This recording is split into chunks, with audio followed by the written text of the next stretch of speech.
Bem-vindos à Justiça Cega. Eu sou o Luís Soares e, juntamente com o Luís Rosa, vamos olhar ao longo deste programa para o caso das gêmeas luso-brasileiras que receberam em Portugal um tratamento médico considerado um dos mais caros do mundo, depois de uma alegada influência por parte do Presidente da República. Para isso são nossos convidados o penalista Paulo Saragossa da Mata, também André Correia de Almeida, que é professor da Columbia University e presidente fundador da Associação All for Integrity, que hoje entrega os prémios Tágides 2023 na Fundação Carlos Gulbenkian. Bem-vindos aos três. Bem-vindos, muito obrigado. Começo por um pequeno registro de interesses. Eu faço parte do júri, sou presidente do júri de uma das categorias do Prémio Tágides 2023 e queria informar, fazer esse registro de interesses para os nossos ouvintes saberem. E a minha declaração de interesses é de que esta iniciativa de Prémio Tágides conta já há 3 anos com o alto patrocínio da Presidência da República. Pronto, ficam as declarações feitas, vamos então ao debate. Muito bem, Paulo Saragossa da Mata, começo por ti e com uma pergunta direta que muitos portugueses terão feito nos últimos dias. Há razões objetivas para que o inquérito criminal aberto no Diabo de Lisboa, o caso das gêmeas, vise o Presidente da República? Bom dia a todos. Eu não faço registro de interesse, não tenho interesse para registrar, mas ia só dar uma nota quanto a isso. Eu estou a pegar em registros objetivos, em dados objetivos que a comunicação social tem divulgado. E a minha resposta é negativa. Eu não acho que exista qualquer dado objetivo que leve a direcionar o inquérito para o Presidente da República. Um inquérito criminal é a busca de indícios e a respectiva evidência da prática de um crime.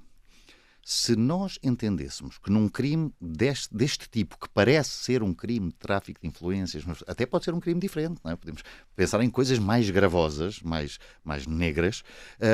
Se nós direcionássemos o inquérito contra toda e qualquer pessoa que está inserida numa cadeia de conversa ou contacto por onde pode passar o tráfico, então, em todos os processos que investigam tráfico de influências, nós teríamos 10, 8, 15, 7, 16 visados. Não é assim que o inquérito funciona. Ou melhor, não é assim que eu acho que o inquérito deve funcionar e é a experiência que tenho destes últimos 30 anos de investigação criminal.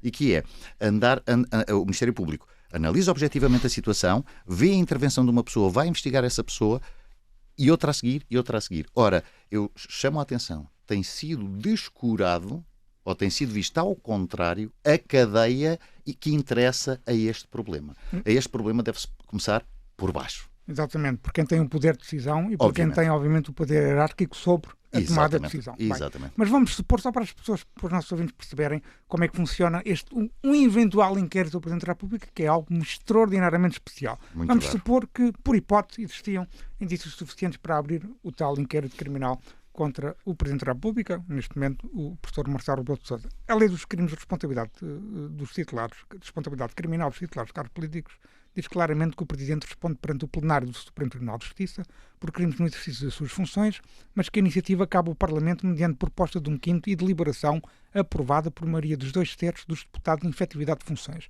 Qual é o papel do Ministério Público neste procedimento? Se é que tem algum? Tem de existir alguma proposta do titular da ação penal ou trata-se meramente de uma decisão política do Parlamento? Não, o inquérito criminal pode ser aberto contra o chefe de Estado, seja ele quem for, pode ser aberto pelo Ministério Público. O que acontece é que o procedimento criminal não pode avançar não existindo essa deliberação do Parlamento. O que significa que, in extremis, nunca houvesse essa decisão, chamar-lhe-amos política, lato sensu, o inquérito teria que aguardar pelo termo do mandato. Tal como teria que aguardar pelo termo do mandato se fosse a prática de crime não compreendido nas funções.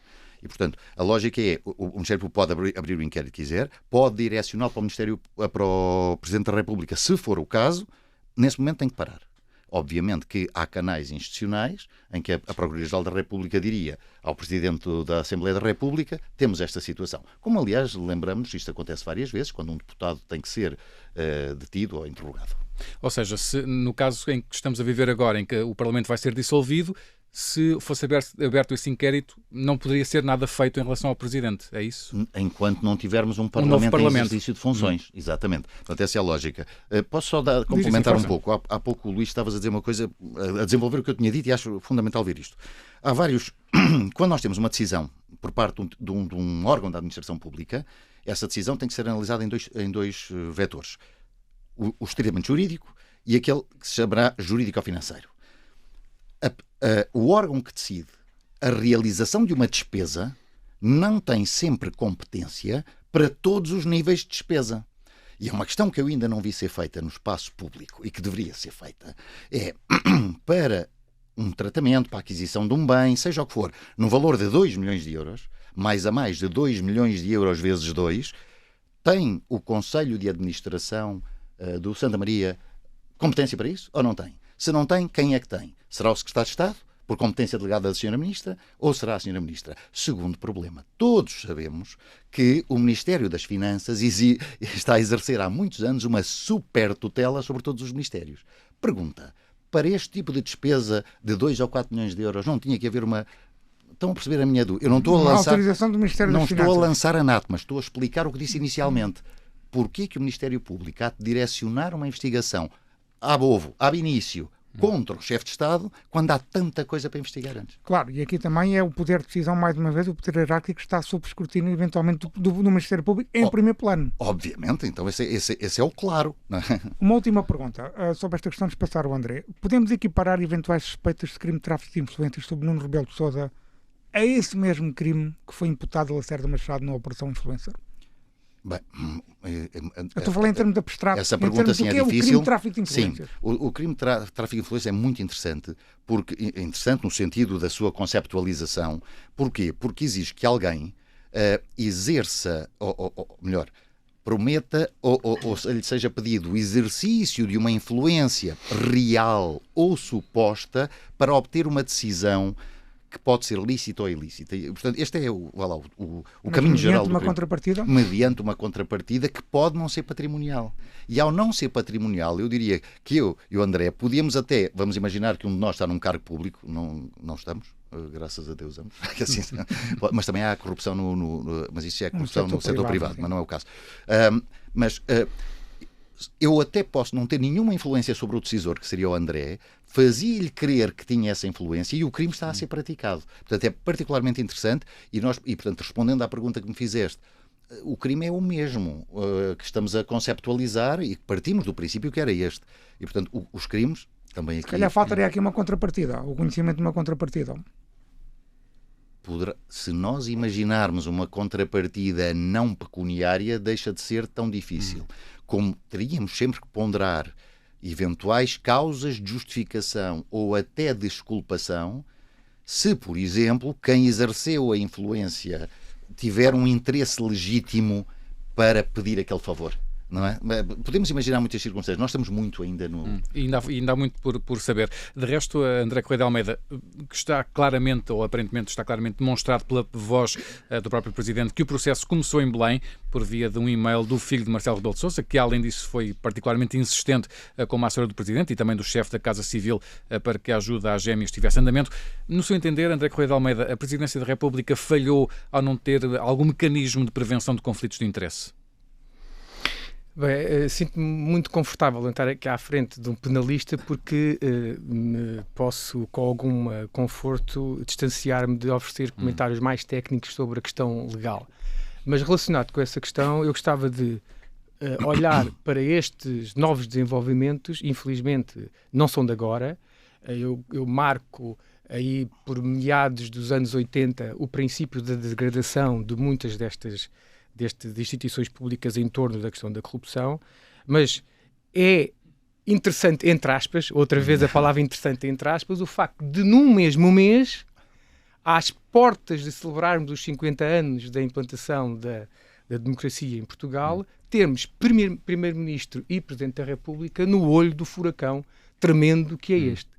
Portanto, o aspecto positivo deste desenlace é que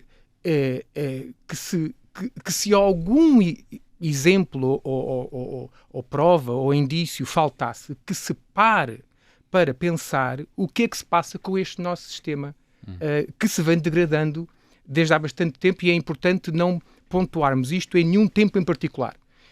Nós não temos em Portugal, não somos ricos em diamantes, não somos ricos em petróleo, mas sabemos da ciência política e da economia e desenvolvimento que os países em desenvolvimento são capturados muitas vezes pelas suas recursos especiais. Na literatura tradicional foi como disse, o petróleo, as florestas, os diamantes, mas Portugal tem desde meados dos anos 80 os acessos aos fundos europeus, em que já com várias versões desses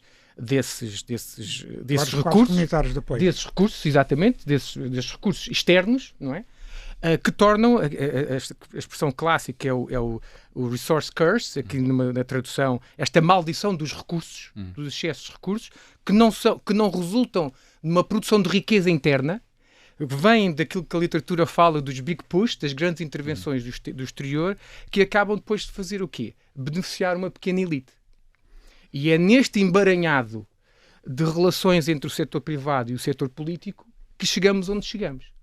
Portanto, o que o nosso penalista acabou de dar uma explicação técnica sobre as implicações legais do caso em questão, eu diria que há este problema sistémico e que eu acho que no estado atual só vejo uma solução, com toda a franqueza, só vejo uma solução política e essa que nós queremos, porque há outras soluções. Nós sabemos que noutros tempos... Nós na segunda parte íamos abordar mais questões sistémicas. Exatamente. Era mais sobre esta questão do conflito de interesses concreta. Há uma impreparação. Eu acho que há aqui uma impreparação. Ou seja, há aqui uma questão que é, o Presidente devia ter dado o mesmo seguimento que dá a todos os pedidos que lhe chegam, sendo o filho, ou não? Ou deviam existir mecanismos que prevenissem esses conflitos de interesse? Mesmo que não seja essa a intenção do Sr. Presidente, o facto de que, na minha opinião, enviar um e-mail, mesmo não sendo essa a intenção, e a lei não exige que haja intenção para que haja uma prevaricação, mas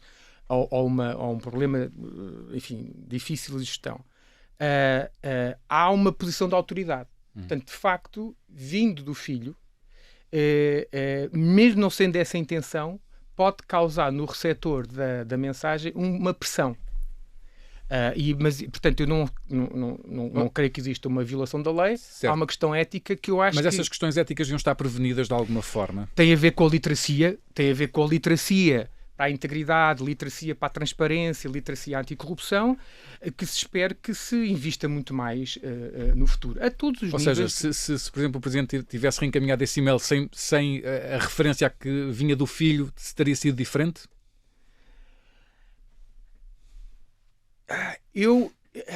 Sim, teria sido diferente. Outra hipótese seria não enviar o e-mail. Certo. E deixar o e-mail na caixa de correio. Mas aí haveria a questão de que poderia não ser um tratamento diferenciado em relação a outros pedidos que lhe chegam. Mas é que este é um caso especial. Né? É um caso especial porque não se trata apenas do cidadão filho. Portanto, eu acho que... Não é o Dr. Nuno Rebelo de Sousa, é o filho do Presidente. Exatamente. Há aqui uma questão na perspectiva sistémica, de literacia, falta de literacia para a transparência e para a integridade. André Correia de Almeida, também aqui a demonstração já, ao que parece que o Ministério da Saúde terá interferido no processo de formação da decisão clínica sobre o caso destas crianças. De certa forma, ainda somos aquele país do respeitinho em que os médicos no hospital público não conseguem resistir a uma palavra do poder político ou de um poder, ou o poder político tem aqui uma responsabilidade maior também nesta situação? Somos claramente um país dos afetos. Somos um país dos afetos em detrimento do país das regras.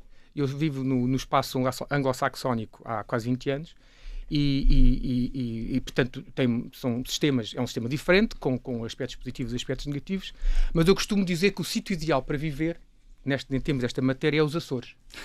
Porque era um meio caminho entre o mundo dos afetos e o mundo das regras.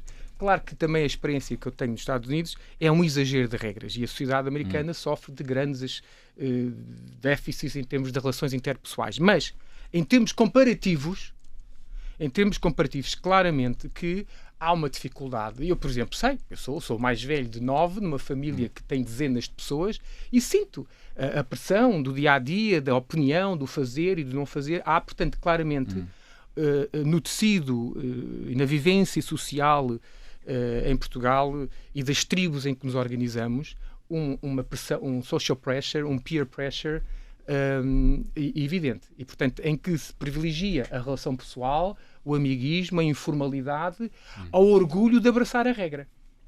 Paulo Saragossa da Mata, deixando agora o Presidente da República de lado, e como acabamos de falar agora, há um inquérito criminal a decorrer no Diabo de Lisboa contra incertos, e falamos precisamente sobre a questão da responsabilidade da base, ou seja, vamos partir fazer o contrário, do Hospital Santa Maria para o Ministério da Saúde.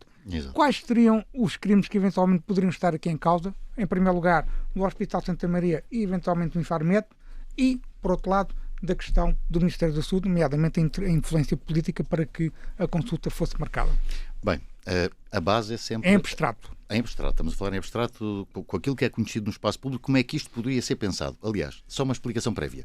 O Ministério Público, quando começa a investigação, ainda não sabe se é um crime de tráfico de influências ou de corrupção, claro, ou de branqueamento de capitais. Apesar do inquérito tem que ser aberto com determinados crimes. Era isso que eu queria dizer. Ou seja, o Ministério Público olha para aquilo e pensa, faz uma análise breve e diz, isto parece subsumir-se ao crime de tráfico de influências. No decurso da investigação, claro, não é no fim da investigação, no início da investigação, começa a ver-se se é esse crime ou se é um que está ao lado. Isto é claro que é assim. Portanto, é isso que nós estamos a tentar fazer aqui. Não é lançar anátemas, é só dizer... Claro. O tráfico explicar de influências como parece... a justiça funciona. Exatamente. O crime de tráfico de influências, que nós dizíamos há pouco, tem aquele quadro, mas depois há crimes que, eu chamo-lhes a todos crimes corruptivos. Portanto, comecemos pelo básico. Um recebimento ou oferecimento indevido de vantagem, que hoje em dia se chama assim e que antigamente era o primeiro dos crimes de corrupção. Também pode estar em causa. Aí também estamos a oferecer uma vantagem a alguém que não lhe é devida, portanto uma vantagem, chamar-lhe-nos ilegítima, e que nós que a oferecemos, por exemplo, se estivermos no oferecimento, não poderíamos fazer em cumprimento das regras legais a que estamos sujeitos. Eu depois gostava de fazer uma nota sobre este tipo de crime, que é um tipo de crime que é muito complicado. Porque choca diretamente com aquilo que nós chamamos os usos sociais, aquilo que é admissível ou não admissível. Choca com a nossa cultura. Completamente. Com a nossa cultura, com a espanhola, até com a francesa do Sul, com a italiana, não tem nada a ver. O André estava a falar de regras. A maior parte das regras que eu vejo até emanadas de organizações internacionais sobre este tipo de matéria só considera o mundo anglo-saxónico. É o mundo anglo-saxónico a pensar. Ora, haverá problema sendo eu, Deus nos livre, secretário de Estado, e tendo dois amigos, um que é o André, outro que é o Luís. Um dia o Luís vai-me visitar e leva-me, sei lá, uma caixa de vinho. Adoro vinho, para uma caixa de vinho. O André convida-me para ir aos Estados Unidos e eu não pago nada no alojamento porque a universidade em que trabalha me oferece o alojamento. Isto é realmente... É porque eu sou secretário de Estado. Não tem que se procurar uma causalidade no processo e isso eu não tenho visto. Mas só para terminar isto. E depois temos os outros crimes. Uma corrupção ativa, uma corrupção passiva, temos isso tudo. E do produto disto tudo, podemos ter crimes de branqueamento de capitais. Mas o Lacerda Salles, por exemplo, pode ter um problema por ter tentado influenciar a marcação da consulta. Pergunto. Em termos de investigação criminal, pode. Agora, se me perguntares, há uma responsabilidade criminal porque um secretário de Estado... Eu vou utilizar uma frase muito carregada de sentimento, não quer dizer que eu pense isto nem que não pense.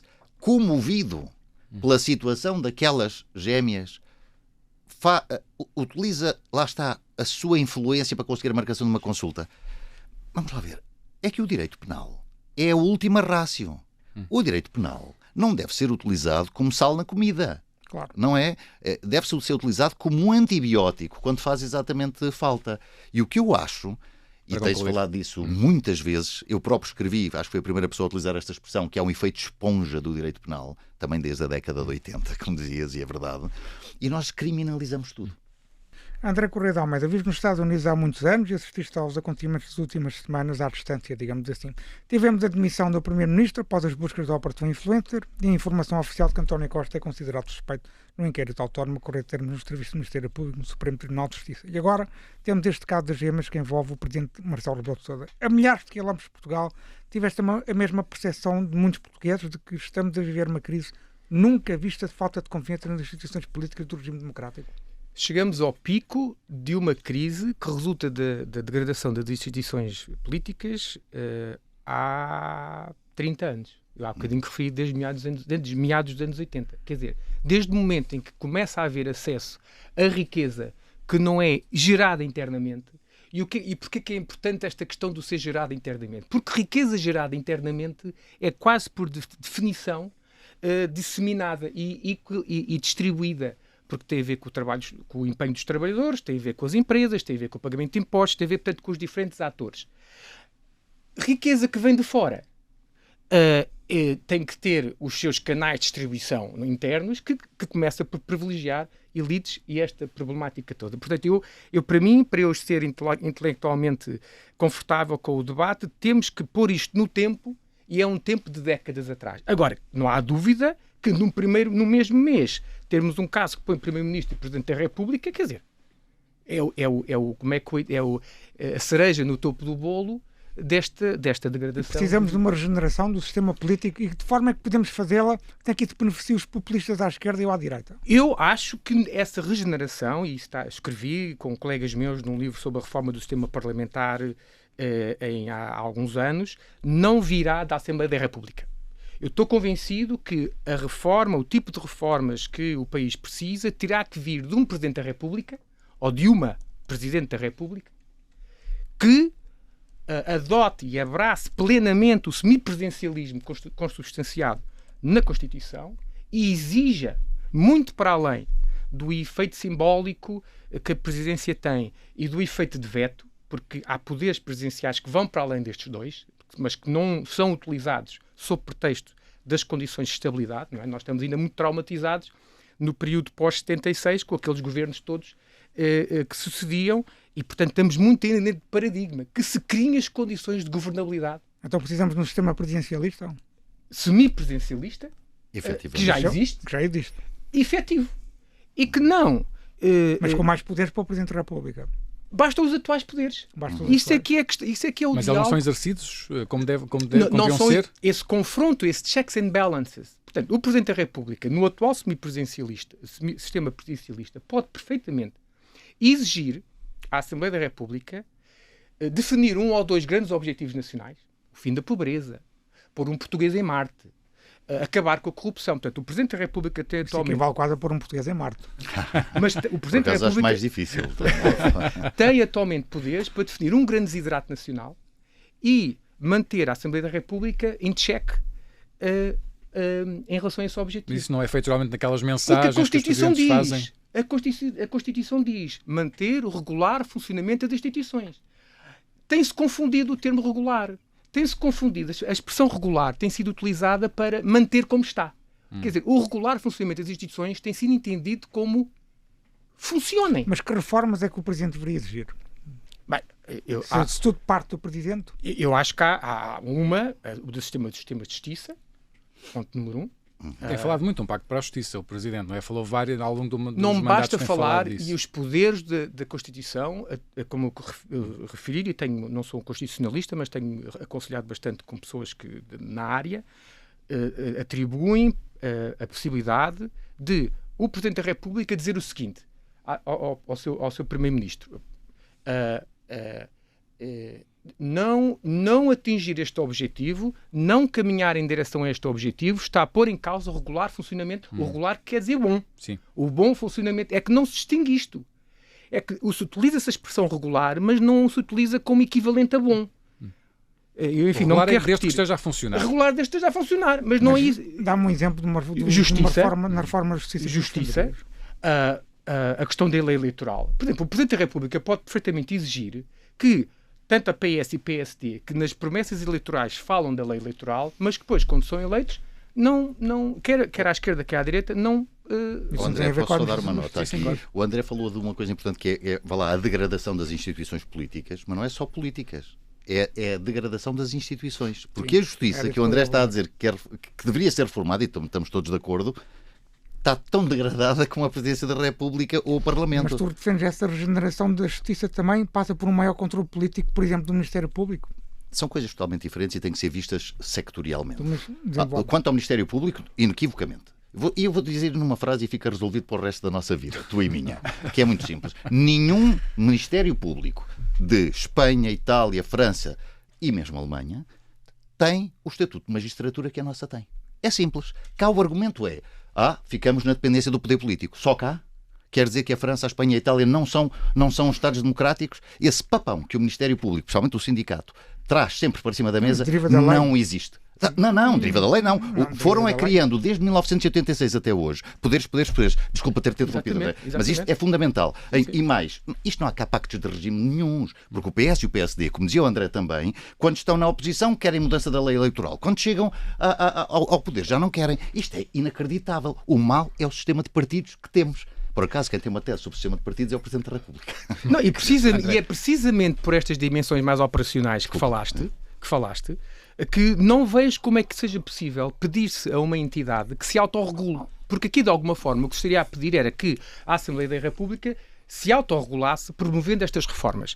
Que, obviamente, tem-se notado, nós estamos a falar agora dos casos de agora, mas eu recordo-me que ex-ministros dos governos de Cavaco Silva se tornaram depois grandes administradores de empresas de construção civil das obras que eles próprios aprovaram, licenciaram. Portanto, é importante não cairmos aqui em armadilhas tribais. Isso. Mas, por isso é que eu digo que ponho a minha esperança, entre aspas, política, na figura do Presidente da República.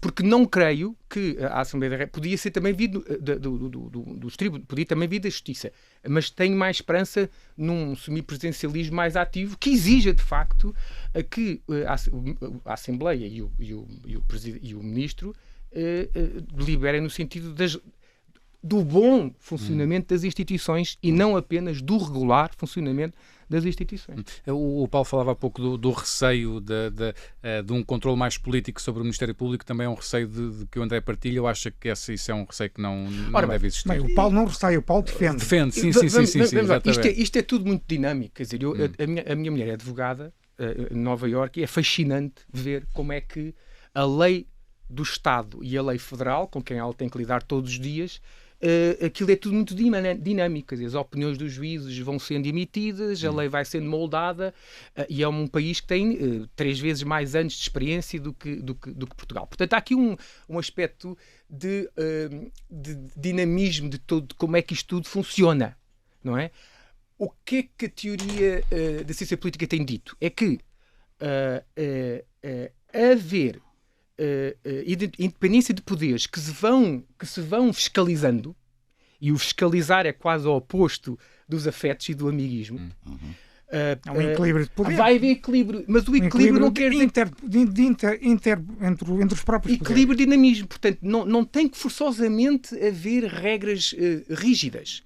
Tem é que haver a confiança de que os órgãos que foram eleitos para se fiscalizarem, quer dizer, é um tipo de expressões que numa sociedade voltada para o grupo como a nossa não estamos muito familiarizados. E a política não está a fiscalizar a justiça como devia? É que a justiça está a fiscalizar a política, isso não há dúvida.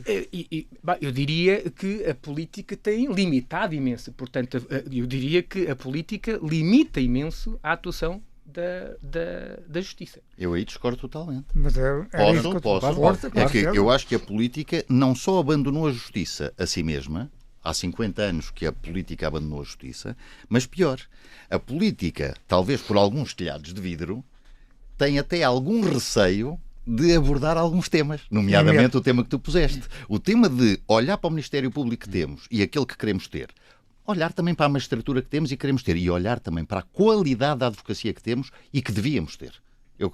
Na minha corporação ainda sou mais exigente. Um programa inteiro, depois logo esqueremos. Não, mas gostaria imenso de falar sobre isso tudo. A qualidade da advocacia também deixa muito a desejar. Mas não há dúvida nenhuma. Mas, quer dizer, a qualidade da advocacia deixa a desejar, como de todas as outras profissões jurídicas. Todos os jornalistas também deixam muito a desejar. E, por exemplo, o André suscitou aqui uma questão que é fundamental. Vejam bem como é que funciona o sistema de partidos. Quem são os deputados ao Parlamento? São pessoas cacicadas de cada partido nos seus núcleos, nas suas distritais. Onde é que está a mínima lógica de meritocracia? Nenhuma. Para que é que nós queremos o Parlamento no nosso sistema atual? Quando tem, por exemplo, uma maioria absoluta?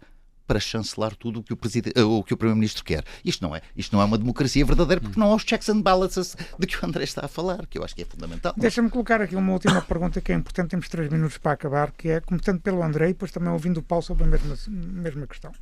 André, consegues compreender como é possível que 2 anos após a pronúncia por julgamento de José Sócrates, o caso ainda não tenha chegado a julgamento, ou que o recurso do Ministério Público sobre a não pronúncia ainda não tenha sido julgado. O que é que isso nos diz sobre o sistema de justiça? É uma pergunta perfeita no seguimento da conversa que estávamos a ter agora da questão da reforma do sistema de justiça. Não se compreende.